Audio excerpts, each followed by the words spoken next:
There are a few characters in the Yakuza series that fans will always expect to see in a new game. Or if not that, then they'll absolutely want to see them as soon as possible.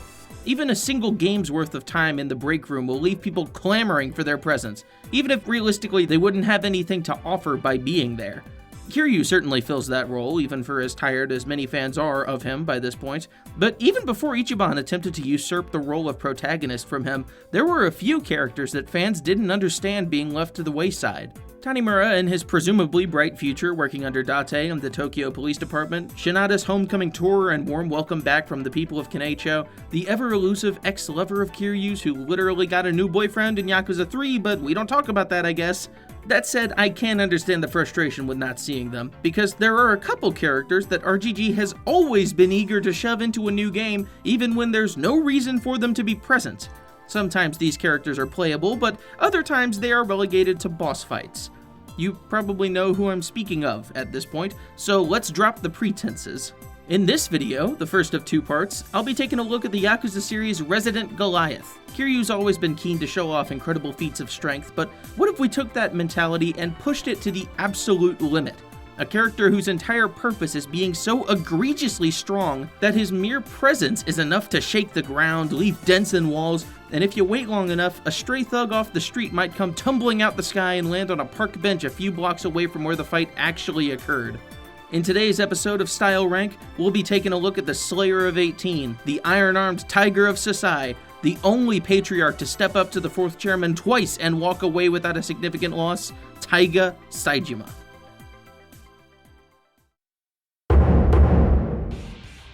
Unlike other videos in this series, I think it'll be best to start out with a little character discussion before everything else, because with Saejima especially, this will greatly impact his presentation in every game he appears in.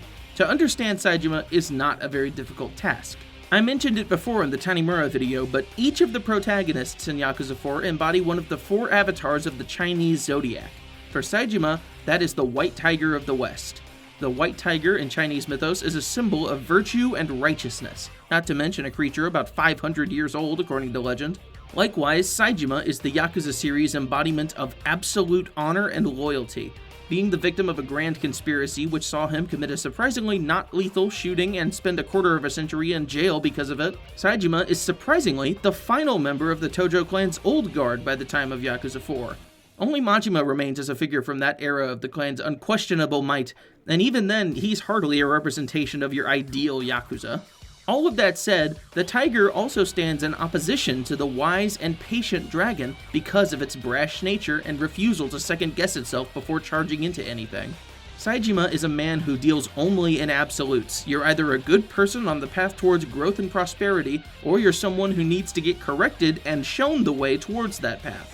This compounds with his age to make him a natural educator, and although sometimes his educational methods are less than school appropriate, they are nonetheless something the Tojo is in desperate need of, with too many young and inexperienced men filling the higher ranks to survive. That's the entire reason why the clan is capable of getting bent to the whims of a small fry like Katsuragi in the Ueno Seiwa.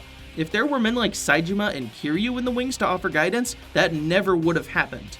But unlike Kiryu, who runs from his responsibility to the clan in the hopes of finding his own life outside of it, Saejima was forced out and must prove himself twice over as worthy to return to its ranks. There's a whole thing going on in Yakuza 4 with tests and how society unfairly requires its least equipped to constantly prove themselves worthy of a better life, only to be met with one demand to prove themselves after another. But focusing on Saejima specifically, these are the key tenets to keep in mind when understanding his character. He is an ancient man, a show of where the Tojo used to be, determined to bring it and anyone else wise enough to listen to him into an age of glory. But he is not above using force to achieve those means, so convinced is he of his path's virtue, and this is often the main thing that gets him into conflict.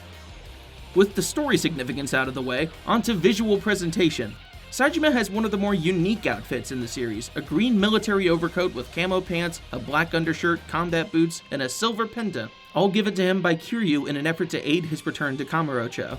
The pendant especially fascinates me, in the same vein as Shinada's little wooden bracelet thing, mostly because I have zero clue what it even is. It's a very abstract symbol, might be some kind of mythical creature, though from a distance it also vaguely resembles a skeleton. The latter is in part due to the blurriness of the PS3 game. It doesn't really look like that in HD, but if anyone's got any clue what this even is, feel free to toss out a guess. The most important to his look is that greasy mess of hair. Not because it is my favorite part of his look, but because it's a sign both of the unconventional nature of his imprisonment and the extreme length of his sentence. Not to mention, it's just a great detail which sets him apart from the more kempt and groomed looks of his fellow protagonists. Combine that with the military attire and you've achieved the look of a homeless veteran, which further adds to the impression that he's a man who's been punished or neglected by society in some way for a service he provided out of a sense of moral duty. As for his look in battle, he uses the same heat aura and trails as everybody else, most relevant here being Tanimura, since he's the only other guy from Yakuza 4 that I've talked about so far. As I said in that video, I think this is the best the heat aura has looked in the main series, and I'm glad that it gets so much use for Saejima, as I'll discuss later. Now for the part you've all been waiting for. Saejima uses a mixture of techniques in his fighting style, chief among them being professional wrestling moves. As I've mentioned before, Yakuza has always been eager to reference wrestling moves in their games, and even beyond Yakuza, other Sega properties have taken to referencing certain iconic moves from American and Japanese wrestling scenes. One example of this can be seen in Saejima's throw, a fireman's carry into a straight slam downward. The fireman's carry is a staple of Japanese wrestling, seen in many of their most famous finishing moves, but one I'd like to highlight for this video is Kenta Kobashi, the man behind the now infamous Burning Hammer. This throw begins from a fireman's carry, but transitions into some variant of a vertical slam head first onto the mat. Now, Saejima could have easily done this throw if the devs wanted him to, not just because it's within his ability, but because Yakuza 3 onwards borrows a lot of moves from Virtua Fighter 5. Among them is Wolf Hawkfield's own take on the Burning Hammer. Saejima's throw being different was a deliberate choice, possibly made due to financial reasons, but possibly due to not wanting to make Saejima into a reference to any one specific wrestler.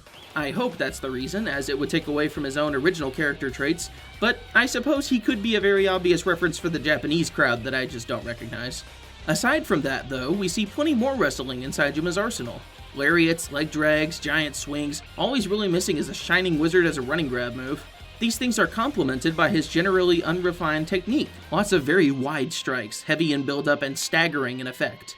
Enemies are often sent flying when they dare step up to Saejima, and even if the flight itself is short-lived, they'll be spending a lot of their time flat on the ground. However, there are some notable exceptions to this norm. Some of his strikes, like his opening couple of light attacks, are very deliberate hooks to center mass. Strong, certainly, but shockingly well choreographed for a man who could probably do just as much damage with a flick of his finger. And that's not to mention the interesting part. Saejima. This fucking guy uses Muay Thai. Not a lot, but in things like his first finisher being an elbow strike to the face and his third charged finisher being a leaping knee strike, the influence is clearly visible. Finally, our first actual Muay Thai protagonist in the series, and it's the guy who could probably go toe-to-toe with Fakumram. Excuse me, I mean the guy who does go toe-to-toe with Ivan Ibrahimovic, the series' second outright Muay Thai practitioner behind Galayan Pramuk from Yakuza 1. The signs were always there for those with eyes to see. Religious episode aside, that does cover the main tactile experience of playing as Saejima, but you all know what's left to mention, the auditory experience. And what an experience that is!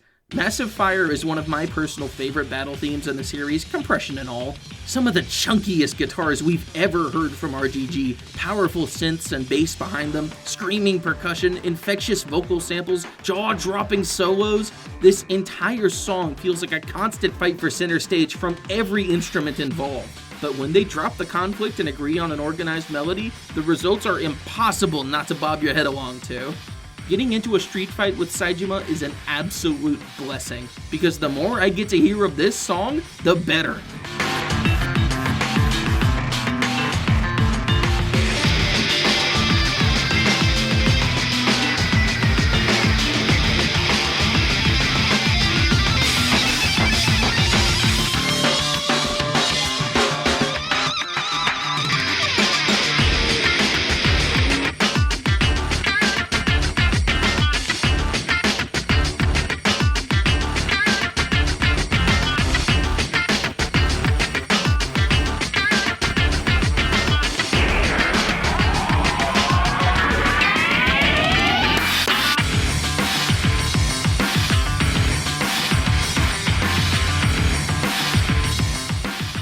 all that now out of the way, let's step into the ring and see this tiger's claws up close and personal.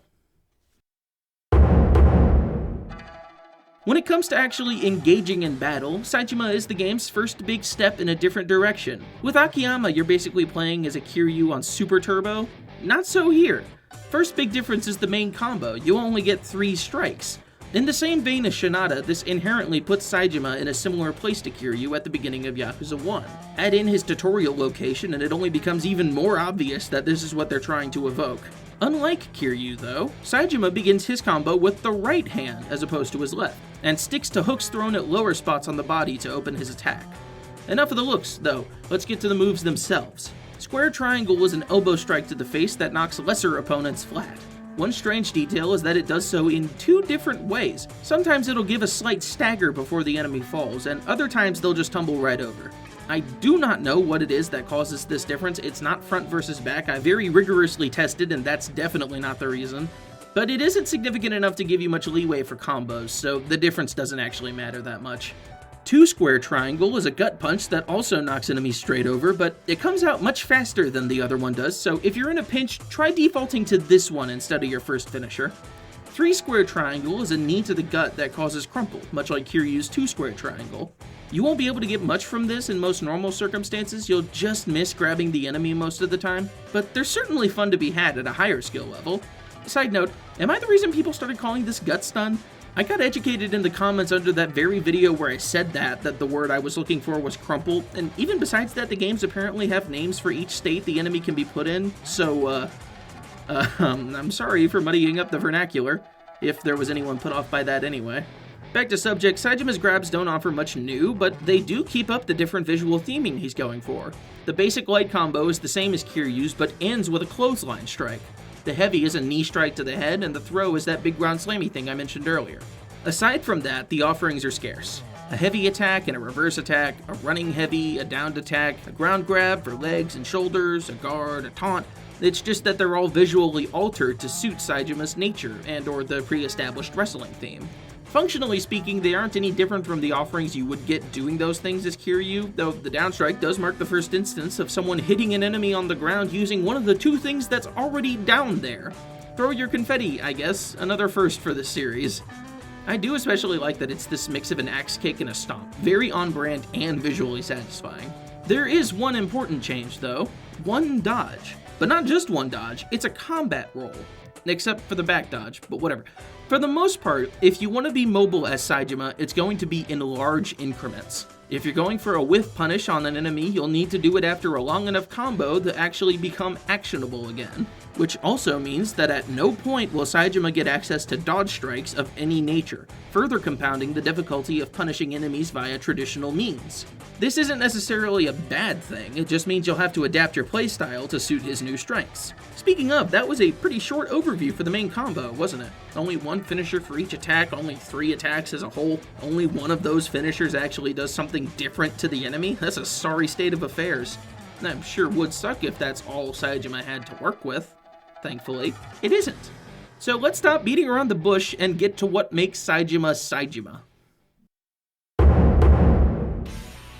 As I mentioned in the Tanimura video, he, Akiyama, and Kiryu all have access to stance moves. Holding triangle after certain finishers lets the character hold their pose and gain more heat. A slight correction, this actually began in Kenzen, not 3, and it works the same in that game as it does in 3 and 4. For the first time in series history though, Saejima gets a little more utility from holding triangle during his finishers. By charging the attacks, he will perform entirely different moves with entirely different properties and more exaggerated effects on the heat trails. And not only that, this is where his extra finishers lie. So, once more from the top, let's go over that base combo. Square charge triangle is a massive downward punch that will bounce enemies off the ground so hard that they fly above your head. From there, square charge triangle is a follow-up uppercut that will also knock an enemy over if you didn't hit them with the first strike. 2 square charge triangle is a wide hook to the gut that induces a proper crumple on the enemy, like how 3 square triangle does, and the follow-up finisher is a push kick that sends enemies flying. Once you charge those 2 finishers, they start to resemble Kiryu's base combo a lot more, but 3 square charge triangle is where that changes. Much like Akiyama, Saejima's combo ends on a triple finisher, with this being the first game to include such a thing. Instead of an uppercut, Saejima will throw out a jumping knee strike that he can follow up with a hammer fist down, then that with a hammer fist up. If you stop at the charged knee, it locks the enemy similar to how square charge triangle does, though it takes a bit longer to land, meaning you're a bit less likely to get any moves in after performing it. This isn't where the fun ends, though. Some of Saejima's other moves are also impacted by charging them. Much like Kiryu's charge kick and Lotus Flare Fist, Saejima's heavy can be charged in 2 tiers. The first charge is an advancing spin attack that absolutely rips through crowds, and the second is an uppercut that drastically charges your heat upon landing it. Saejima's grab triangle can also be charged, and it can be extended into the same hammer fist finishers from his 3-square charge triangle combo. It isn't technically a charge move, but holding triangle during your running heavy will grab the enemy on hit and slam them into the ground. In terms of wholly unique gimmicks, that's all Saejima has to work with. But there's a few more choice moves I want to mention before moving on to the heat actions. Like I've emphasized, Saejima being the series' resident tiger means he was always going to stand opposite to its resident dragon. But that doesn't just mean he's strong in different ways than Kiryu, far from it. Saejima actually inherits a lot of things directly from Kiryu in one form or another. Like I said earlier, you can already see that in his charged heavy attacks, but he can also charge his heat endlessly.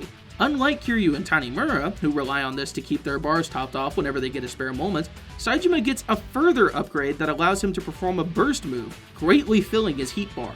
Where Kiryu unlocks super armor when he's running, Saejima unlocks super armor when he's attacking. Not only will he get the benefits from this more often, he doesn't have to think as hard about how to access it in a pinch, just attack and hope you get there. Where Kiryu at best can unlock faster escapes and quicker throws on normal-sized enemies, Saejima can throw enemies of any size as long as they're not bosses. Even when Saejima's inherited moves aren't outright better than Kiryu, it's clear by which moves were taken for him what part of Kiryu's essence he embodies. He can unlock a variant of the Komaki knockback, which is actually done with the opposite arm from his reverse heavy. Nice detail. He can unlock some moves from a little statue of Miyamoto Musashi, all of which emphasize his raw strength. He can unlock the various Essence of Night swings when grabbing an enemy's legs, not to mention Essence of Goriki for when he's at red health. Hell, the IF7 moves he unlocks are 2 of Kiryu's super finishers from Yakuza 3, and guess what? It's the one where Kiryu's either unloading raw strength into an enemy or lifting and drop-kicking one into a line of his buddies. And I'm sure you've noticed by now, but if this were just a video about Yakuza 4 Saejima, it would be over in the next few minutes. That's because Saejima's game plan in Yakuza 4 isn't all that complicated. That plan is damage. As much damage as fast as possible to everyone within eyesight. And every tool Saejima gains from his upgrades serves to fulfill that purpose. So because it's not quite enough material to make a whole other chapter out of it, let's go over the remaining tools in his arsenal and see how they fill in that image of Saejima I've been outlining for the whole video up to now. His revelation heat actions all center around using his size and strength to their maximum. Kick an enemy's guard out and stomp him into the ground, send him flying into the sky, then throw him up even higher and give him a couple rewards for their frequent flyer miles. Slam an enemy into a wall head first and don't actually do the follow-up because this move looks so much more brutal without it. Use the giant weapons found throughout Kamurocho that only Saejima can pick up to their maximum effect. Talking of weapons, Saejima gets access to the sword, hammer, knuckles, and firearms, with his unique moveset being the sword. As with everything else, this is specifically tailored to emphasize his power over his technique, almost to the extent that the moveset is worse off for it. Let's just say there's a reason this only really pops up on bosses nowadays. Aside from that, though, the Knuckles get his exclusive heat action, whereas the hammer and firearms are pretty much just copies of Kiryu's full moveset with them. Everything else at this point is tertiary, but they all send the same message. When you're playing as Saejima in Yakuza 4, you've only got one goal, and literally every single thing he begins the game with and acquires throughout his journey back to Kamurocho is designed to bring you closer to that goal. Even just looking at his health and heat bars, you're going to get that message. The most health in the game, the least heat in the game, the heat actions which require the most heat to use in the game. Saejima is a walking tank, and when you're playing as him, you won't be getting anything else. He won't be very nimble, he won't be very technical, he's not even going to be very balanced, which can hurt you a lot in his early game. But that's the test.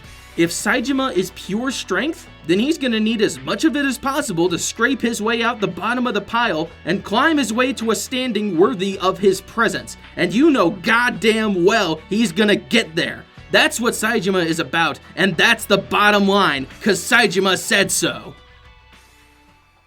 But it wouldn't be the bottom line forever, because if Yakuza's good at anything, it's hitting new lows. Speaking of, let's move on now to Saejima's next appearance in the series. When Yakuza 5 rolled around, Kiryu was right back in the spotlight as central protagonist of the game, right in time for the series to make its full heel turn into the direction of anime writing. That left previous protagonists like Saejima stuck in the wings, and there's two things you can expect from an anime character whose arc has been completed: floundering and flanderization. Saejima would unfortunately see more of the latter than the former. He's no longer the teacher at heart who wants the best for those around him and will stop at nothing to climb the ranks of the Yakuza and get what he's owed from the criminal world. Instead, he's now chosen to take all of those chips and put them on honor. What kind of honor? Honor in the name of what? Doesn't really matter. Now he's just the guy who makes speeches about how you have to live your life virtuously and always do your best and don't lie or cheat or steal or be a bad guy. He's the living embodiment of this Twitter bio. And people get understandably frustrated by this. In fact, most of Saejima's conflicts in this game now come from how high and mighty he sounds every time he opens his mouth. And it seems like now he's almost a little too eager to beat the shit out of someone in the name of education. For as hard as the line, "I'll beat the fear of death into your soul" may be, it would have hit harder coming from someone who doesn't also beat the sense to do your taxes into people's souls. This flanderization carries over into gameplay, where Saejima in Yakuza 4 was certainly inhumanly strong, but with realistic limits to his strength, he's now unlocked the ability to swing whole human beings around his head as long as he's in heat. Yeah, he's got Kiryu's finishing holds on steroids, much like some of his other moves. In theory, I don't think tiger puppetry is a bad thing, but in practice, it doesn't really add much to his gameplay. Saejima was not hard-pressed for ways to clear out his immediate vicinity in Yakuza 4. And even with the increased enemy count here, I never find myself using this move unless I deliberately choose to. It doesn't do good damage to surrounding enemies, it doesn't have enough range to hit the ones that like to hang out just outside your reach while you pummel their buddies, and it stops feeling satisfying after hours of doing the same square, charge, triangle, circle button combination, then waiting 2 seconds for Saejima to finish screaming so you can act again. That goes double for the moves that require you to grab downed enemies, because not only can you damage enemies on the ground without doing this, some enemies will instantly break that grab anyway. I guess some things can escape the tiger's grasp. But that isn't even the stupidest part of this game. There's actually some more mundane things made to the way Saejima works that significantly change the way you'll play as him. For one, we're now in an engine where you can hit grounded enemies with attacks that aren't intended to hit them, such as finishers. That means Saejima's first and third charged finisher strings can do significant damage to enemies you've already knocked onto the ground. On that same note, his actual ground strike is the same animation as Kiryu's, despite him already having his own unique animation in 4, and despite his new locked-on heavy attack being a different animation from Kiryu's. Not to mention Akiyama and Shinada retain and gain new ground attacks, respectively. What's up, guys? Mental Snap here. So, Saejima's stomp animation is not the same as Kiryu's. It just looks basically exactly the same. You can see they hold their arms a little bit differently. This means two things. One, they didn't reuse Saejima's animation from 4, which already looked good and distinct and fit his character, despite also doing the same for Akiyama, unless his is also microscopically different, in which case I do not care. And it means that they went to the trouble of mocapping a new stomp animation for him, but instead of actually making it look distinct, they just had Kiryu's mocap actor do a different stomp and use that one. That has to be what happened. I refuse to believe that they specifically made this for Saejima when it looks exactly like Kiryu's. Between this and the previously mentioned change, it means playing as Saejima now feels that much more like playing as either Kiryu or Akiyama, because they can also abuse grounded enemies with their finishers in the same way. In fact, there's another significant change that homogenizes his gameplay even more, and it's probably some people's favorite addition to his moveset: the Dragon Drop. Why does Saejima get this? Why does the character focused on pure strength above all else get a traditional counter that drastically charges his heat? Between this and the knockback copy, Saejima really does start feeling like I'm just playing an easier Kiryu. Because it's not like his damage has been significantly nerfed or anything. He still bulldozes through enemies. It's just easier to do that now. What's also a change made solely to reduce the difficulty of playing as him is the swapping of Spinning Top and Great Bomber. Now, charging heavy slightly will give you the uppercut that used to get you a full heat bar, and charging heavy further will give you the crowd clearing move. Except now that first one only kinda half fills your heat, so it's basically just a really flashy attack that's the same as any other charge attack in function. Was it worth nerfing that attack just to attach artificial value to the Spinning Top that doesn't even matter when everything Saejima does will decimate crowds anyway? Granted, if they did leave the heat gain on the Great Bomber untouched, this would clash heavily with the changes made to Herculean Spirit. This is the big one. Instead of getting super armor in heat during attacks, you just get super armor. As long as you have at least one heat bar full, Saejima will never flinch. In the game where heat is already pretty easy to come by as long as you've got a decent meal in your belly, and on the character with a taunt specifically designed to give him a massive spike of heat with proper use. Herculean Spirit doesn't just make Saejima easy, it makes him boring. This is why I never bother with his special spinny grabs and other ground grab options. They use heat. Why would I ever want to use heat when the only thing it gets me is flashier moves that don't even give me better combo potential? At this point, it's just a matter of deciding how I want to deal damage to enemies, so of course I'm going to pick the dominant strategy. You know what's magical? I went this long without remembering Hailstorm exists. Take everything good about Massive Fire and smother it. That's how you get this song. It goes on for so long, and it never once feels like the song goes anywhere. The same mind-numbing 16th note rhythm for the whole song, the uninspired melody and instrumentation in general. The guitars literally sound neutered. And the sad thing is, I can tell the song was made with the same recipe that made Massive Fire great. There's just zero chance of these ingredients fitting with that recipe. Even in the song's attempt at a climax, it's just so lethargic and compressed that it makes me feel like I'm nodding off.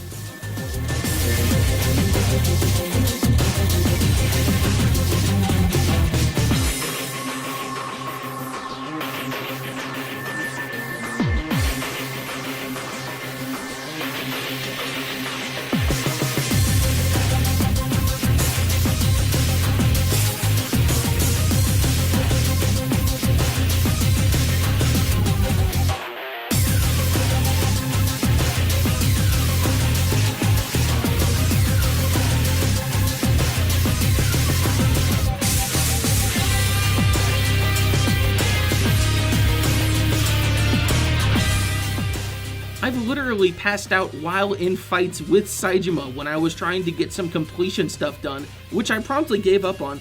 I basically passed out writing this paragraph. That's how boring the song is. Thinking about it makes me sleepy. So I'm gonna pivot back to story talk for a second.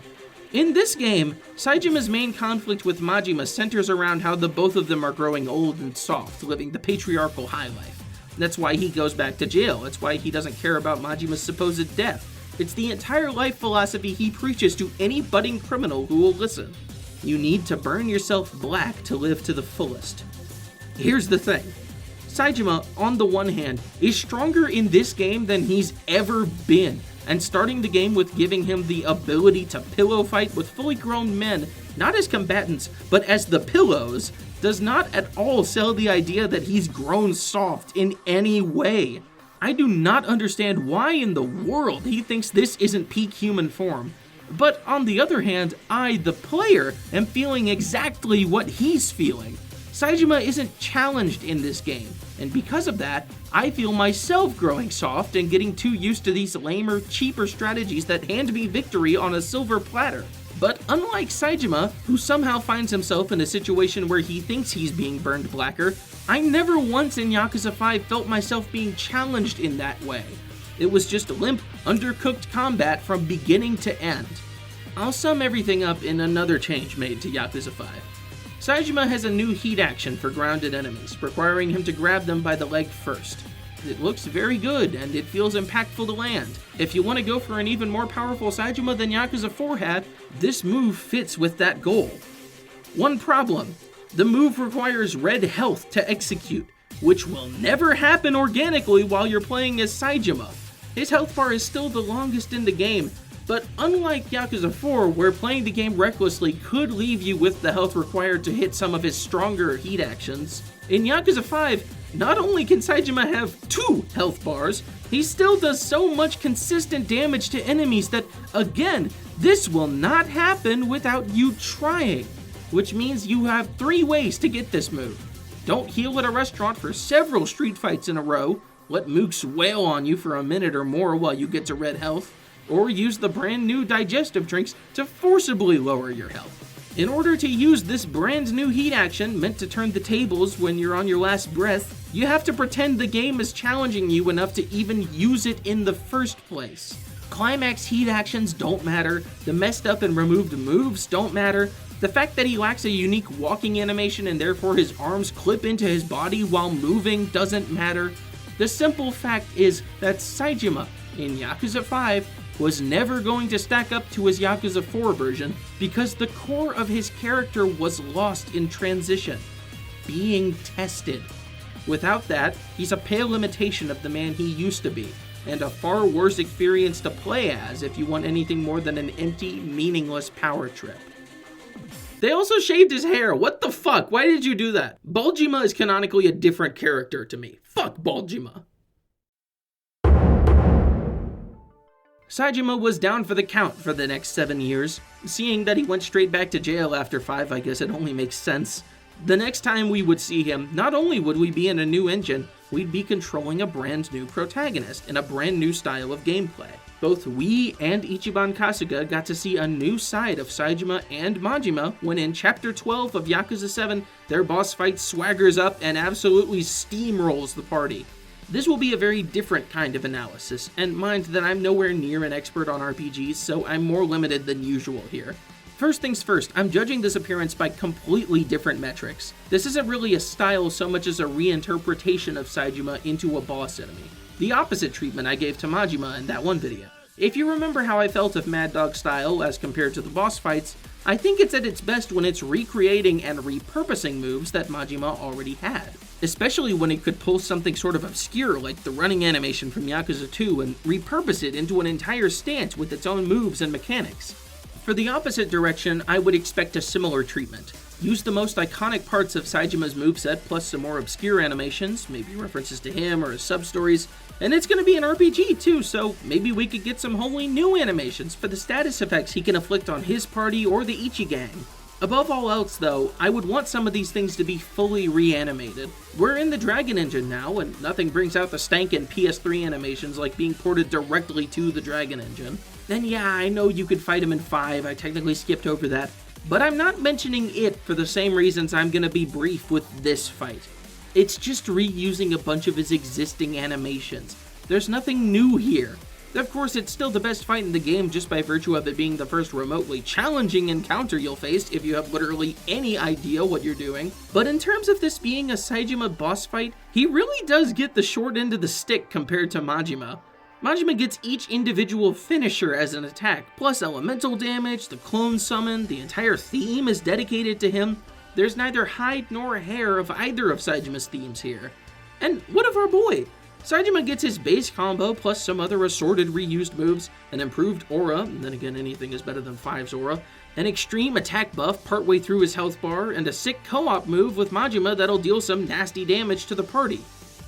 Or maybe just Ichiban, actually. That's fine.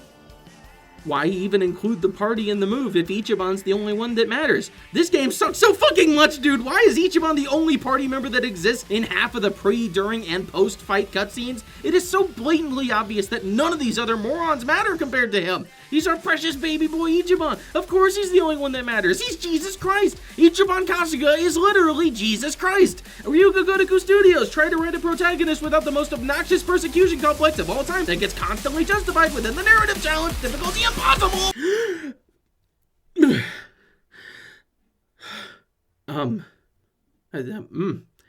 I think I blacked out for a second there. What's going on? Oh, we've moved on to the Infinite Wealth fight. Interesting stuff. So, fun fact, I'm not giving this shit-ass doo-doo company any more of my money until they can get their head out their rear end, so I'm sourcing this footage from somebody else. There is no way I'm gonna buy New Game Plus DLC, and there's not a chance in hell I'm ever replaying this game from scratch if I have literally any say in the matter. If they patch it in out the goodness of their hearts, then good for me. I get to experience this garbage again, but a little bit shorter. If not, then good for me. I get to save another 15 or so hours of my life for something worthwhile. So, what of Saejima in this battle of 3? Or 7 total, technically. Or 8, I guess, because Nanba's also there. Nanba can get the fuck out of my party. Once again, the music contains no traces of any of his themes. Good start. And his aura got changed again. Why is he pink? Who decided he had to be Mr. Pink? Was Mr. Orange already taken? Never mind, scratch all that. I'm not reusing anyone's footage. My words were incorrect, and I lied! Oh, how I lied! He gets one new move, and it's a redone version of one of his red heat moves from Yakuza 5, another of which gets reused wholesale. In neither of Saejima's RPG outings does he get any kind of status move that reflects him in any way. No twin buff with Majima that has any special properties for if Majima dies while it's active, no status afflictions or ailments that he can cause to the party, not even a move with any kind of elemental properties or the ability to raise his resistance to anything. He will punch you with the moves you've already seen before, and then maybe sometimes he'll grab you so you can't block the damage. And there is one more fight I could mention here, but I won't, for multiple reasons. One of which being that it's the same shit as both of these other fights, reused moveset with one new thing added. The new thing is the Mortal Blow, if you're curious. It's a worse version of the redone animation for Essence of Braining. Probably a scrapped concept from Infinite Wealth that someone dug up because they needed another animation for him. Another reason being that this is easily the lowest Saejima's ever been in any of these games' stories. Constantly suffering jokes at his expense, definitively answering the series-long question of whether he or Majima's the stronger brother for basically no reason. Not having any meaningful interactions besides, I am your Kyodai and you have amnesia. It's just complete bullshit. Third reason being that I will never reinstall or touch this game ever again. Not just if I can help it, but ever. This will be the first Like a Dragon game that I make that promise for, and I anticipate that being the case going forward. There's nothing more I want to say about that game that wouldn't just be me repeating myself, and I'm really tired of it taking up any space in my brain. The only thing I'm looking forward to with Kiwami 3 is it being the newest RGG game, so the fandom will forget this game even exists until someone makes a Pirate Yakuza 1 year later, truly the best game of all time video or something. It still sucks. I still hate it. It's still at the bottom of my ranking for the series. I just don't have it in me to argue any of those things anymore. Also, Saejima sucks in it. That's the part that matters.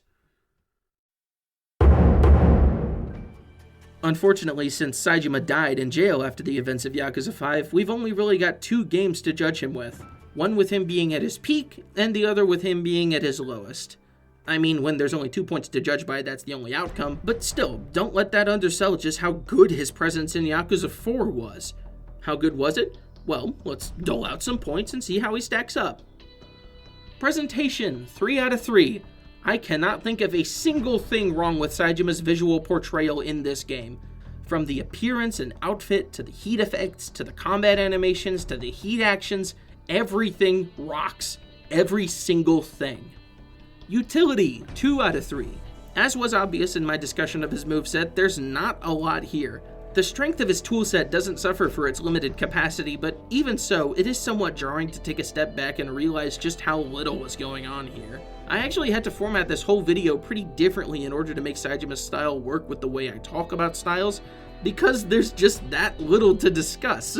Especially because, aside from stuff at the apex of Yakuza 4 gameplay knowledge and ability, there isn't much tech you'll be able to use while playing as Saejima. Which, speaking of, fun, 2 out of 3.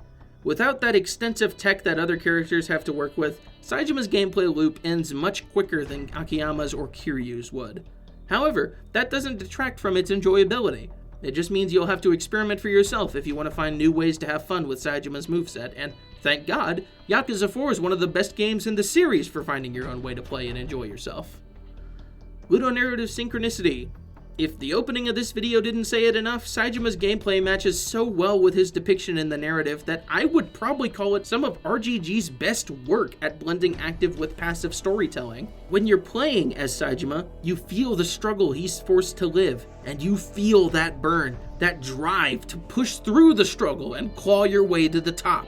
And good God, does it feel good to reach the top. So there you have it. Saejima gets an 8 out of 10, sliding into third place between Tanimura and Mad Dog Yakuza 0. I never realized how many positives I had to say about his appearance in this game until I started the process of making this video, but the more I dove into him, the more I realized just how much work must have gone into him. I heavily recommend to everyone who overlooks him in Yakuza 4 because he's not as easy to pick up and play as everyone else in the game. Please reevaluate your stance on him. Helps his case that he actually gets to use the Coliseum in this game, so there's really no excuse not to take your ass to the lab and see what you can come up with. Granted, Saejima against bosses is more limited than against the normal enemies, but that's just one more challenge to overcome, and if he could do it, you can too. Alas, this video cannot end on a high note, so let's go ahead and rip the bandage off. How does Saejima stack up in his final playable appearance outside of Gaiden, because I forgot that existed and I don't care. Presentation, 1 out of 3. This may seem a bit harsh, but let's actually think about what this game brings to the table that Saejima didn't already have. The graphical differences are something I've spoken about in the Shinada video, but frankly, I just find Yakuza 5 to be a very ugly game. From the gross new skin textures to the dull heat aura to the more drab and muted lighting and weather effects, nothing here is an improvement over 4. As for Saejima himself, the game shaved him bald, got rid of his cool necklace, and forced him into a parka that he would wear for the entire rest of the series. It works here because it's winter and cold, but the implication that he would go on to wear this as his default outfit is stupid, especially when it's just a reskin of his already good coat from 4. Utility, 3 out of 3. Despite my distaste for the style, I cannot deny that it is as full of a kit as you could possibly have in this series. There will never be a challenge Saejima cannot steamroll, for better and for worse. That said, fun, 1 out of 3. It's mostly for worse. The literal instant that stomping Koopas stops being fun, you're not gonna have any more fun with Saejima in this game.